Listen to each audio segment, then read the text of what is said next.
Radio Publique Africaine.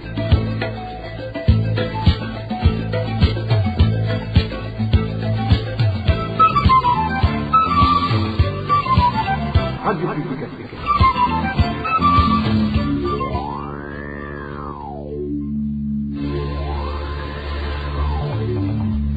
C'est le moment de suivre le journal parlé en français. À la présentation, Inès Gakiza. Jeudi 30 mai 2024, merci d'avoir choisi la RPA. Le sommaire d'abord de cette édition. Le projet de retrait des enfants des différentes rues du pays semble avoir échoué. Les enfants rassemblés en province Changuzo passent des journées à errer dans les rues pour quémander et voler. Plus de files d'attente du carburant devant les stations-service. La police menace de sanctionner les contrevenants. Et enfin, au début de ce journal, vous suivrez aussi les inquiétudes des familles des personnes que la police a présentées comme auteurs des attaques à la grenade en mairie de Bujumbura. Voilà pour le sommaire. Encore une fois, bonsoir ou bonjour et bienvenue à cette édition. Inquiétude quant à la sécurité des personnes accusées d'être les auteurs des récentes attaques à la grenade en mairie de Bujumbura.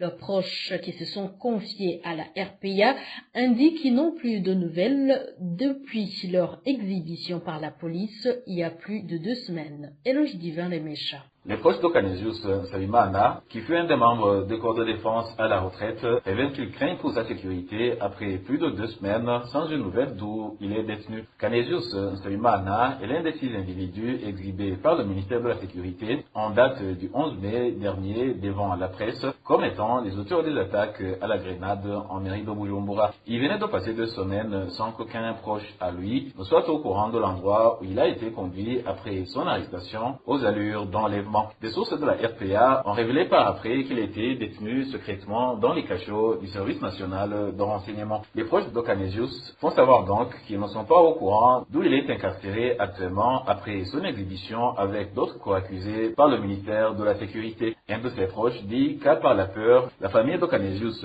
Saimana semble être dépassée. Sa famille a trop d'inquiétude sur la sécurité de Canisius et vit habituellement dans la dépression du fait qu'elle ne sait pas si l'air se porte bien. Elle avait pensé qu'après que lui et les autres aient été montrés devant la presse, ils allaient être transférés devant le tribunal pour qu'ils soient jugés ou condamnés et connaître ainsi la vérité. Un procès devant un tribunal, c'est le souhait des proches de Canisius Salimana. Cela se trouve aussi être la seule garantie qu'il est en sécurité, indique un de ses voisins.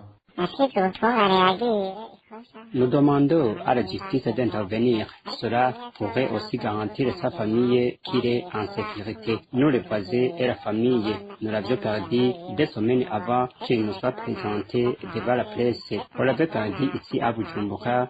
Sa famille, elle aussi, quand on l'a demandé, elle nous répondait qu'elle ne savait rien. Jusqu'à l'heure actuelle, nous n'avons aucune nouvelle de lui. Vous saurez que le délai de la garde à vue légale pour un détenu est de 7 jours renouvelable une seule fois selon le code pénal burundais et Canisius Salimana totalise actuellement plus d'1 mois après qu'il ait été arrêté et enlevé par des agents du service national de renseignement. La RPA a été de téléphoner Pierre Moliquier, le porte-parole du ministère de la Sécurité, pour recueillir sa réaction, mais sans succès. Le Burundi semble ne pas avoir de dirigeants, avoir le comportement de certains administratifs qui agissent comme s'ils étaient seuls maîtres des entités leur confiées et ce, en violation de la loi.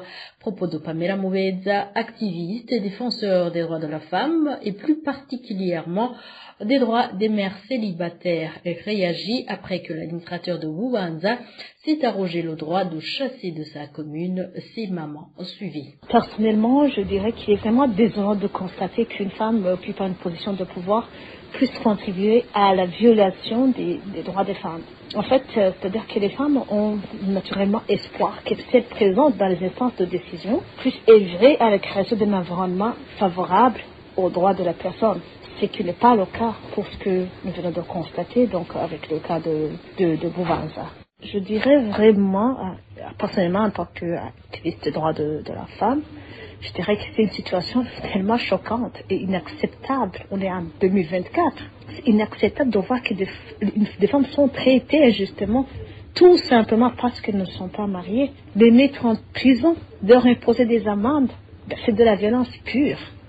Aucune loi n'oblige des personnes à se marier. C'est vraiment un choix personnel.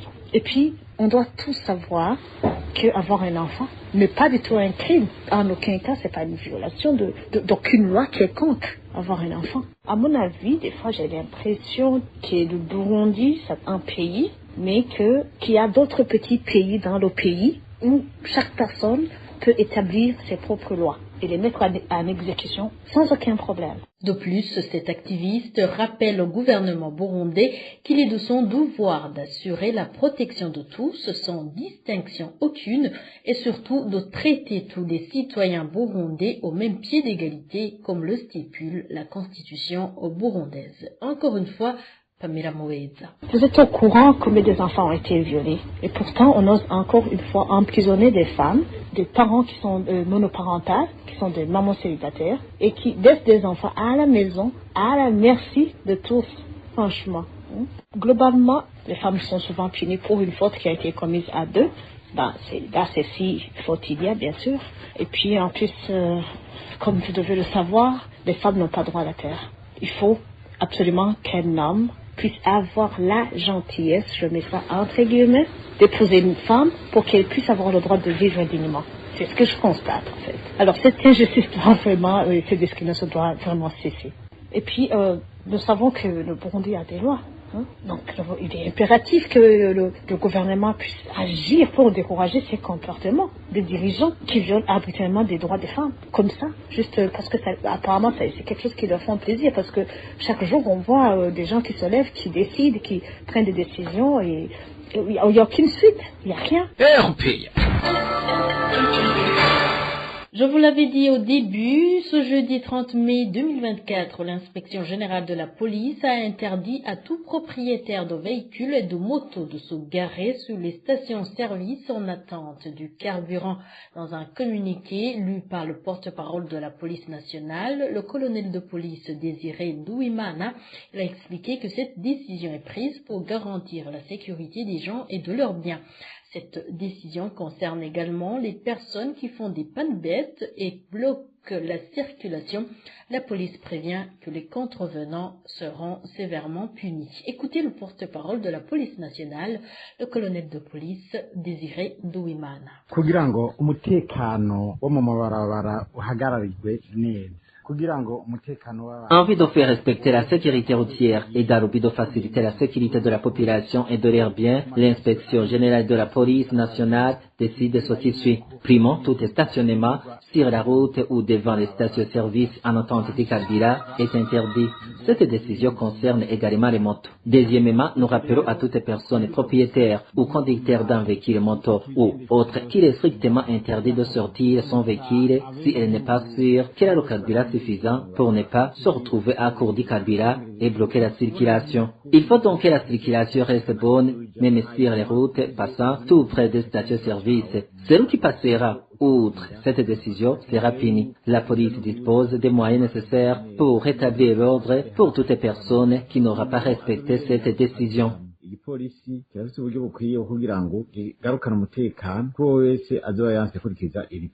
Les enfants en situation de rue rassemblés dans le centre d'accueil de la commune Michi en province Changuzo sont retournés dans les rues pour mendier et voler.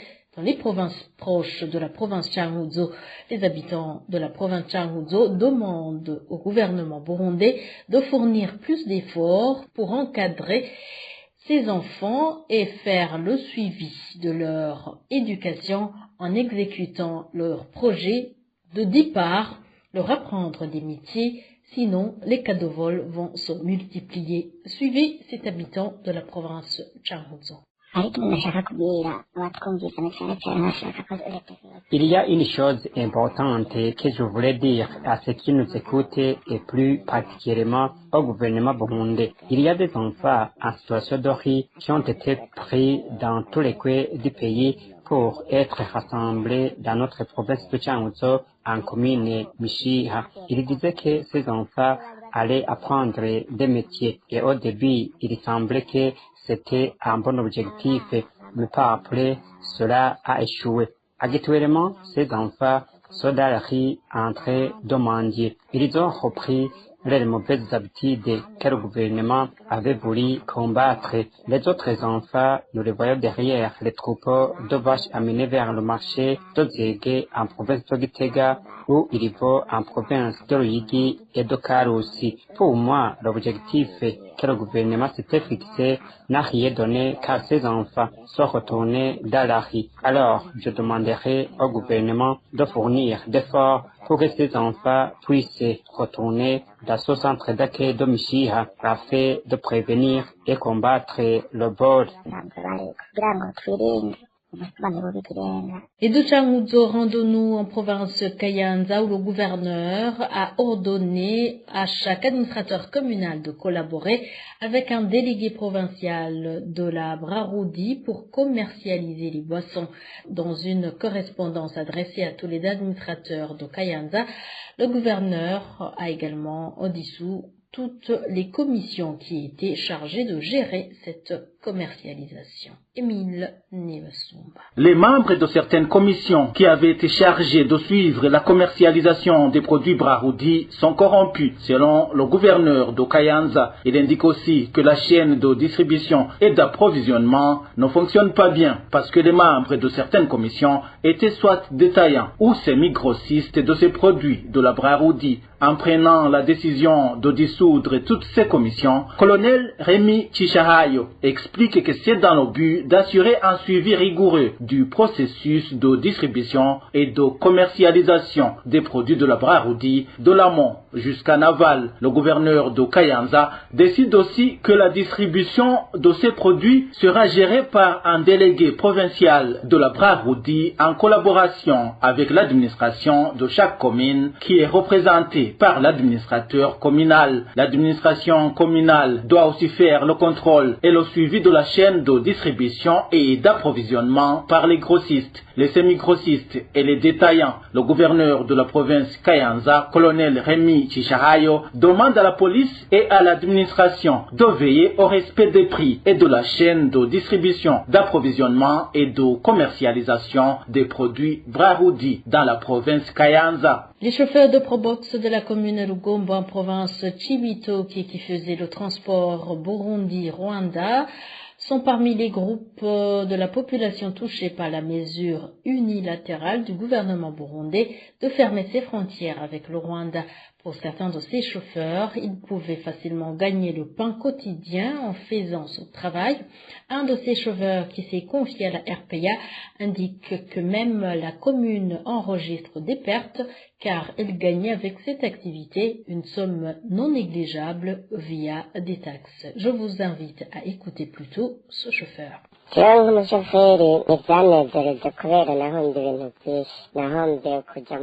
tant que conducteur de transport en commun, la décision de fermer les frontières ne m'a pas plu. J'ai beaucoup perdu, donc visiter le Rwanda, socialiser avec les Rwandais, ou l'inverse, quand les Rwandais devaient venir ici, plusieurs Burundais allaient au Rwanda. Ce qui faisait que l'on avait plusieurs passages. Depuis qu'ils ont fermé les frontières, tout a changé. Nous restons là, sans rien faire. Nous restons dans l'impuissance jusqu'à ce qu'ils décident d'ouvrir les frontières. Nous ne sommes pas les seuls à avoir perdu beaucoup. Même les Rwandais ont beaucoup perdu dans ça parce qu'ils venaient s'approvisionner ici et recevaient tout son dos qu'ils avaient besoin et ramenaient ça chez eux. Les Burundais se réjouissaient quand ils allaient au Rwanda. Malheureusement, ce n'est plus possible. Nous, les chauffeurs, pouvions faire entre 3 et 4 tours par jour. Tout ça dépendait de comment. Il y a beaucoup de passagers à la frontière ou au chef-lieu de la commune. Nous pouvions avoir beaucoup de clients. En vrai, la commune a aussi beaucoup perdu dans tout ceci. Il faudrait que nos dirigeants arrivent à trouver un terrain d'entente avec les dirigeants rwandais. Cette situation est pareille aux réalités qui se passent au foyer. Car le marié se dispute avec sa femme, l'un des deux doit céder pour que les conjoints puissent protéger les intérêts des enfants. Nous nous approvisionnons au jour le jour. Par exemple, nous ne pouvons que nous offrir le luxe de manger une seule fois, alors qu'avant, on pouvait manger 2 fois. bivanye n'imibereho mibi dufise mu buzima. Et je vous rappelle que vous retrouvez les éditions et toutes les productions de la RPA sur ces différentes plateformes, sur X, sur Facebook, sur YouTube, sur le www.rpa.bi, mais également via WhatsApp. Si vous écrivez au numéro +49 178 19 111 85. RPA. Éducation pour clore cette édition, le directeur communal de l'éducation en commune Buradza de la province Gitega est pointé du doigt dans le détournement des fonds contribués par les parents sur différents établissements scolaires de cette commune. Dans l'édition d'aujourd'hui, nous allons vous parler des détournements qui datent des années 2021 et 2022. Dani Claire, Iratkomva. Ce détournement des fonds dont le directeur communal de l'éducation en commune Buradza est reproché date de 2021, selon notre source en commune Buradza. Au cours de cette année, Jean-Marie Ndayahodze a collecté une somme de 22 000 francs burundais pour chaque enseignant œuvrant dans la commune Buradza, arguant que cet argent est destiné à acheter des pagnes apportés lors de la fête du travail et des travailleurs. Selon toujours notre source, certains enseignants ont reçu leur pagne, mais il y a un autre groupe de 42 enseignants qui réclament toujours ces pagnes depuis 2021. En 2022, notre source affirme que Jean-Marie Ndayahodze, directeur communal de l'éducation en commune Buradza, a collecté une somme de 55 000 francs auprès de chaque école de la DCI Buradza comptant 24 établissements, arguant que cet argent était destiné à l'achat des drapeaux nationaux. Les informations que nous détenons de nos sources parmi les directeurs des écoles affirment qu'aucun drapeau n'a été acheté et que cet argent n'a pas été retourné aux 24 directeurs des écoles. À ce propos, nous avons essayé de joindre Jean-Marie Ndayahodze, directeur communal de l'éducation en commune Buradza de la province Gitega, mais sans y parvenir. Et voilà, nous arrivons à bon port. Merci pour votre aimable écoute. Au micro, vous étiez avec Ines Kakiza. Excellent moment chez vous.